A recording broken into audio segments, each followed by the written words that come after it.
Section 2.2 Quadratic equations.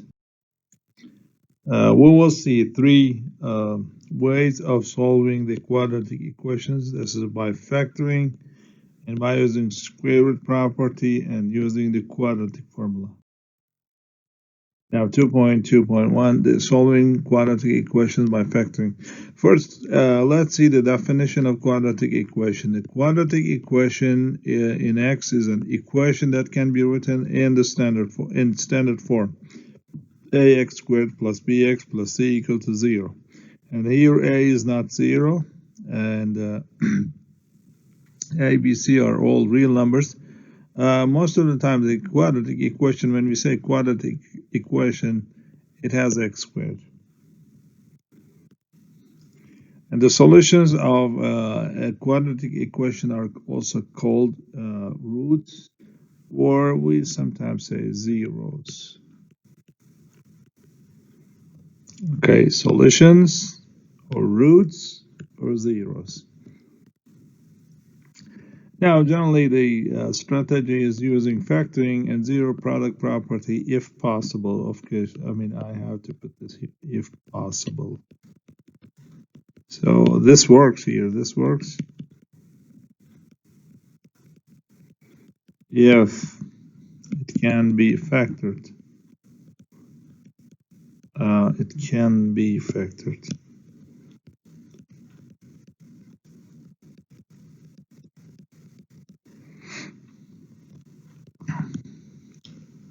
Okay. Now, zero product property is this. So if you have a product is equal to 0, then one of them should be, at least one of them should be equal to 0. Now let's solve this quadratic equation by factoring. The first thing we have to do is we have to put this in standard form. So write the quadratic equation in standard form. And then, okay, so how to write it in standard form? Then 5, send 5 to the other side, so we get 0. Factor the left side, so you can do some factoring here. And then zero product property says, it says either this one or this one, at least one of them is equal to 0. But we will check all the possibilities because we are trying to find all the x values that can make it equal to 0. So here we set it equal to 0, and then x equal to 5 and x equal to -1. And we write the solution set as -1 and 5. And you can try this one. The hint here is this is equal to indeed x plus 9 times x minus 2 equal to 0, and then the solution set is 2 and this 9. You can do the intermediate steps here. Let's solve this equation again. If you want to use the factoring, so you have to make it equal to 0 first. So put it in standard form. Write it in standard form. So this means you write it this way, equal to 0. Then factor it. Then factor it. Then set the factors equal to 0. So then solve them. So this is already solved. Now we have to solve this one. So it says x equal to 4/3. Then we write the equation. We write the solution set here, 0 and 4/3. But let's be careful here. Why? Because some students do it this way. They divide by x and they do this. Okay, because they say we have x here, divide by x both sides, so we get this one, and they get x equal to 4/3.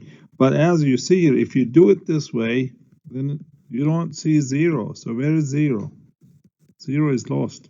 So warning, do not divide an equation with a variable. Never do it. So don't, if you try to divide by x, you're losing something here. So don't do it. So try to do it this way.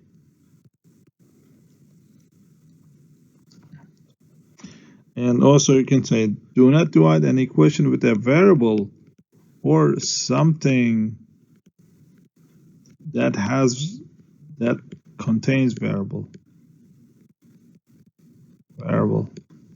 So you want to divide everything by x plus 2, don't do it. There's x in it. So if you have anything with x, don't do it. Now let's look at this try and check example. Okay, I will not do it, so you can do it yourself. But the solution set will be is, you can see it's 0 and 5/4.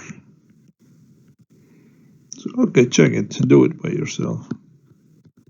You check the solution. Now let's look at this equation. Now here we will end up with a special product. You will see. Okay, but our approach doesn't change. So if you want to use the factoring, you have to write it in standard form and then try to factor this. How can you factor this? Before starting to write the factors of 4 and 36, just look for the greatest common factor here, 4, 24, 36. So as you see here, the 4 turns out to be a greatest common factor of them. So then you have to write the 4 as a common factor here.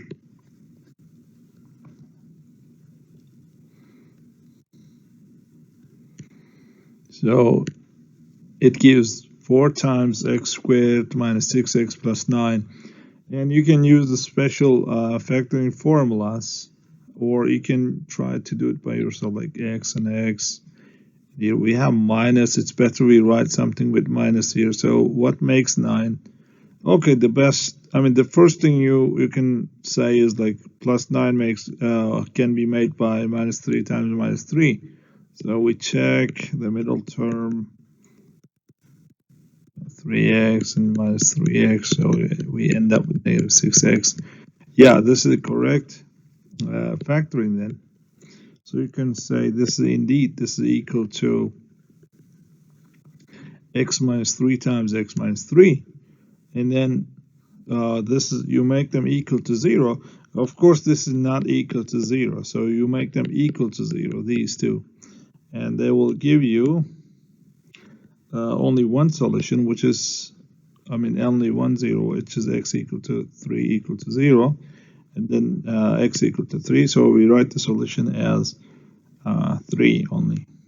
Okay, do the try and check. You will see this whole thing is a complete square, so 9x squared plus 30x plus 25 equal to 0.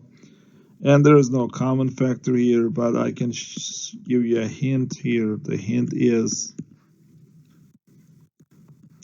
this thing is equal to 3x plus 5 squared.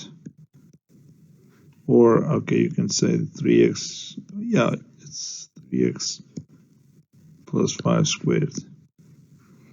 This here is equal to 3x plus 5 squared. So then it means 3x plus 5 squared is equal to 0, and it means 3x plus 5 equal to 0. You can write the solution. Solving quadratic equations by using square root property. So sometimes we have when solving a quadratic equation, sometimes we have a special quadratic equation is given, so there is no x term in it, but there's a x squared term in it only. So we can use the square root property. The square root property says if you have x squared equal to a, then you have two solutions. One is x equal to square root of a, and the other one is x equal to negative square root of a. And the idea behind this is if x is a real number, and the idea is this. So here, this one will be absolute value of x, and this is square root of a. So it means x can be here square root of a minus square root of a, or x equal to square root of a. So I'm doing this like on the condition that like square root of a is a real number.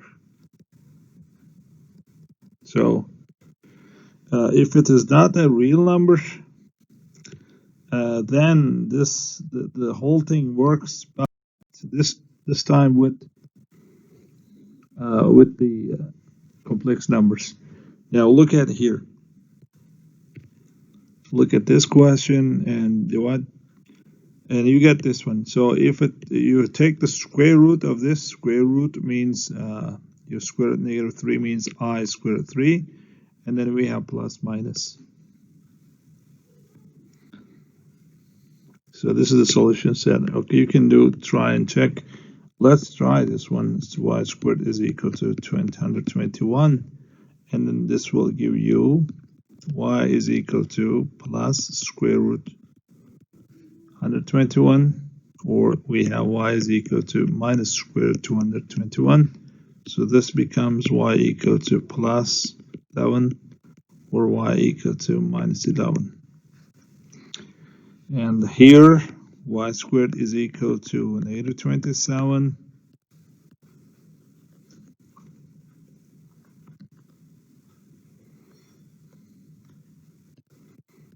So you can write here y is plus or minus square root negative 27. But this time, as you see, this negative 27 is a complex number here.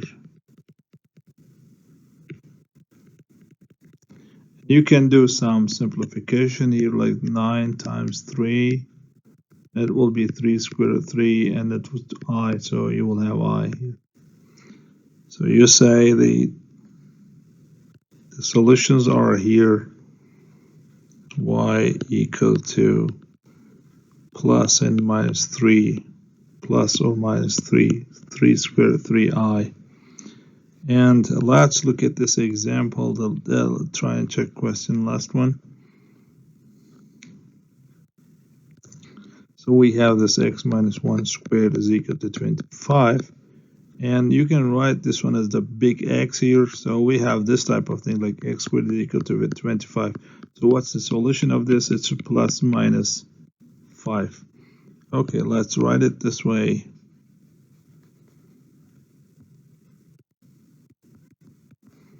So it will be x minus 1, this is equal to square root 25, or x minus 1 is equal to minus square root 25. So this will give us 5 plus 1, so you send here. And this one is x equal to negative 5 plus 1. So this gives you x equal to 6 and x equal to negative 4. So these are the solutions for the equation. If the solution set is asked, you can write here as like minus 4 and 6 is the solution set for this.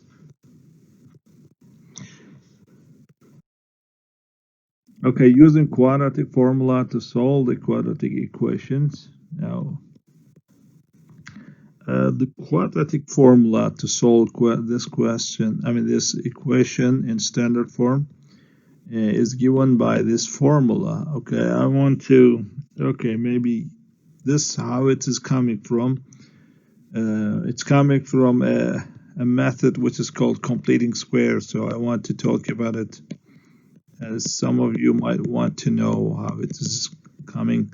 So you divide everything by a, so it becomes like x squared plus bx over a plus c over a equals to 0. And then we do this trick here. We write 2 and 2 here. It doesn't change anything, but we can write here x squared times 2 times b over 2a over x. This is just a mathematical trick, you know. This is equal to 1 and like 2 over 2, 1. It doesn't change anything mathematically, but it helps. So then you send this one to the other side. You get minus c over a. And then you say, how can I make this one square, a complete square? You write Okay, how about adding b over 2a squared?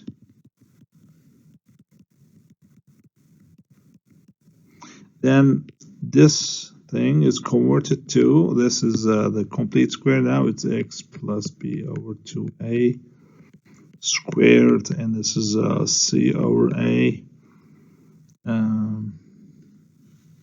No, this is minus. So minus c over a. So you see, so when you combine these two, like it will be b over 2a squared minus c over a.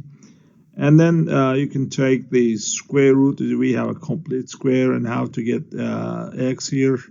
And when we apply the rules like the square root plus minus and the other things, we will get this. So it's coming from the this complete square. Anyway, this is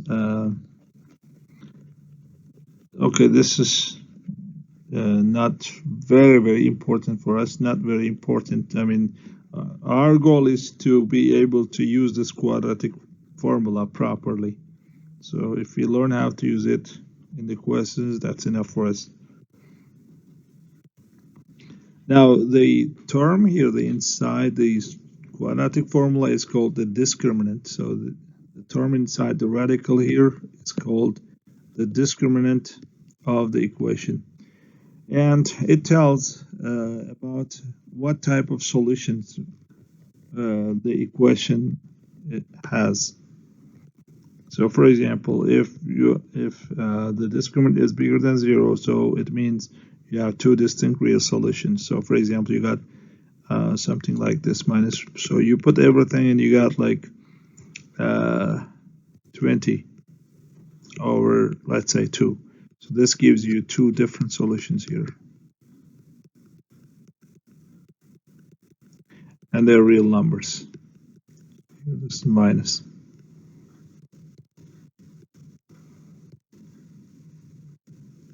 So if this is the case, you have two distinct real solutions. So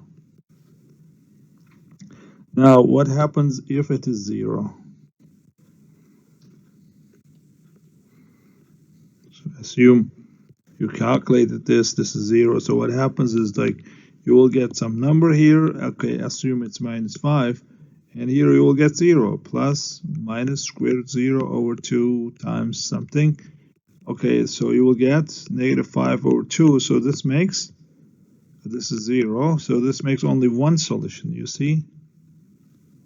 One solution. I'm giving this one as an example. This is just an example. And when it comes to negative discriminant, so if the discriminant is negative, it's negative. So you end up with this, for example. This is for example. Like you have this minus 5 plus minus square root negative 9 over 2, let's say. So what happens is this here. You have two roots here, like one is negative 5 plus square root 9 minus 9 and negative 5 minus square root negative 9 divided by 2.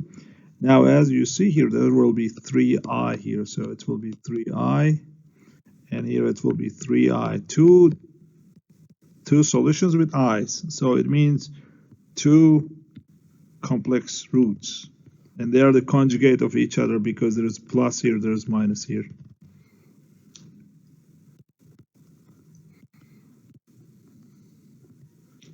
Okay, let's look at here. It says find the number of distinct real solutions for each of the following equations without solving the equations. So without solving the equations. Now what you can do here is you can use the discriminant. This is A, this is B, and this is C. Okay, you take it with their sign. So this, be careful here. So you write A, B, C, then use the discriminant like B squared minus 4AC. It's positive. Positive means we have two real solutions. And for this problem, identify A, B, C, A, B, C. Then look at the discriminant. This turns out to be 0. 0 means we have only one real solution. And look at here, try to get A, B, C. A is 3B, 2C, 3. And then look at here, B squared minus 4AC. Then we have negative 32. Negative 32 means we will have, like we will use negative 32, which gives you complex solutions. You see this one here is under the square root in the formula, you know, anyway, 2a, so it's complex numbers here. So there are two non-real complex conjugate solutions. So there are two complex solutions here. And find a number of two distinct real solutions for each of the following equations. Now it's again about finding A, B, C. So you can say this A, 3, B equal to negative 7, and C equal to 1. Then you can do the rest. Do the discriminant. This is B squared minus 4 times C, 4AC, so it will be 49 minus 12, which is 37, and 37 will give you 2 distinct real roots.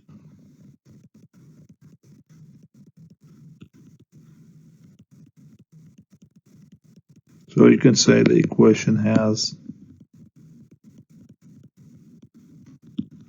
2 distinct real roots. Okay, I leave the others to you.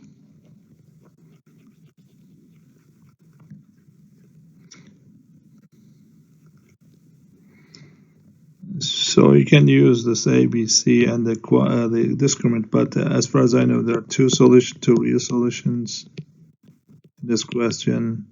You'll get 2 real solutions. You have 1 real solution. You will get 2 complex solutions here. So it says find the number of distinct real solutions. So you say here 2 real solution, 1 real solution, and you can say here, instead of this one, you can say no real solution. Okay, check them. So do the discriminant and do it. I mean, check them.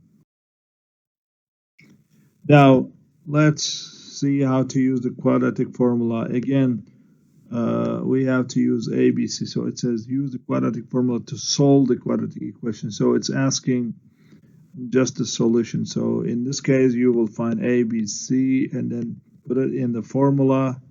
Like first, you can check the discriminant if you like. You don't have to, but it's asking the solution. But in any case, like you will calculate this anyway. So it gives you 2 real roots, it seems.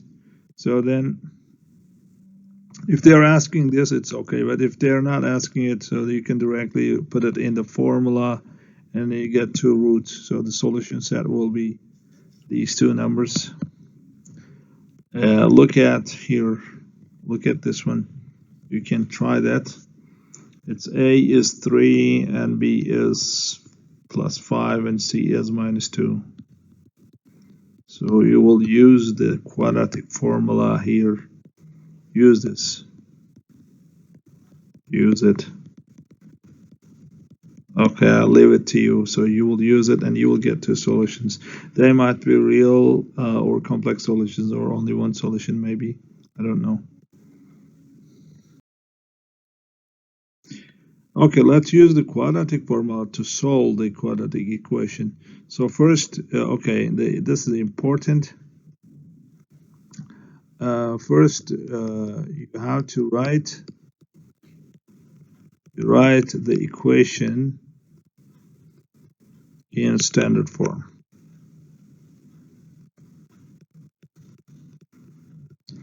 You have to write the equation in standard form first.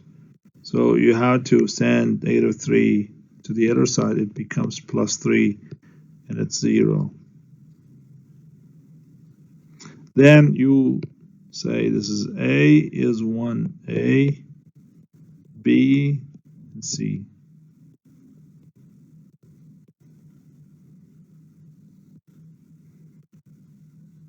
And then you can use the disk command to check how many solutions, how many real solutions. It says 2 complex solutions here. And let's see these solutions. So you put them here. You can use this one here directly.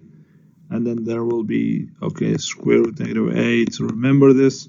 This is square root A times I, which is square root 4 times square root 2I. So which makes like 2 square root 2I. So you can use it here. And then you can separate them, do the, simplification here.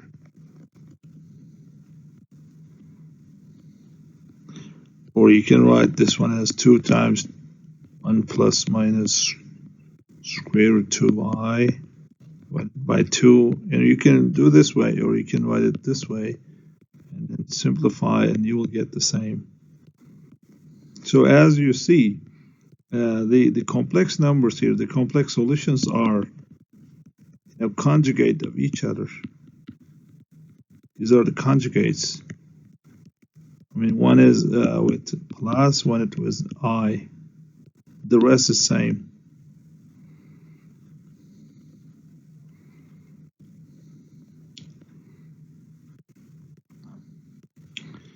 Okay, you can use that one. I mean, the important part here is to write it in standard form. So write it in standard form and use the formula here. Use the formula. Okay, don't forget A is 2, B is negative 2, and C is plus 3, or C is 3. Use the formula to get the solutions here. Okay, thanks for watching. This was a little fast, but nowadays I don't have time to do it, so I have some other things to do. Thanks for watching.